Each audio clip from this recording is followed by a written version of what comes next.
ہماری نظر دوسروں کے چھوٹے چھوٹے عیوب پر ہوتی ہے، اپنے بڑے بڑے عیب دکھائی نہیں دیتے۔ اپنے بدن پر سانپ بچھو لٹک رہے ہیں، ان کی پرواہ نہیں، اور ہم دوسروں کی مکھیاں اڑانے کی فکر میں لگے ہوئے ہیں۔ جب سورج غروب ہونے لگتا ہے تو چھوٹے آدمیوں کے سائے بھی بڑے نظر آنے لگتے ہیں۔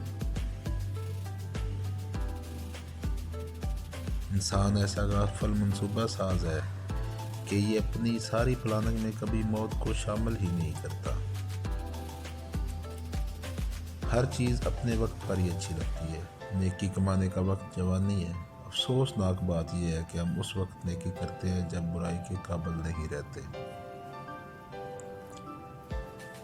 جب تم کسی میں کوئی عیب دیکھو تو اسے اپنے اندر تلاش کرو، اسے اپنے اندر پاؤ تو نکال دو، یہی حقیقی تبلیغ ہے۔ میں جانتا ہوں میں کچھ تو ہوں، کیونکہ میرا رب کوئی چیز بیکار نہیں بناتا۔ اگر اللہ نے وہ لے لیا ہے جسے کھونے کا تم تصور نہیں کر سکتے، تو یقیناً کچھ ایسا بھی دے گا جسے پانے کا تم نے سوچا بھی نہ ہوگا۔ مرد کے دل میں دوسری عورت اور عورت کی الماری میں دوسرے سوٹ کی گنجائش ہمیشہ رہتی ہے۔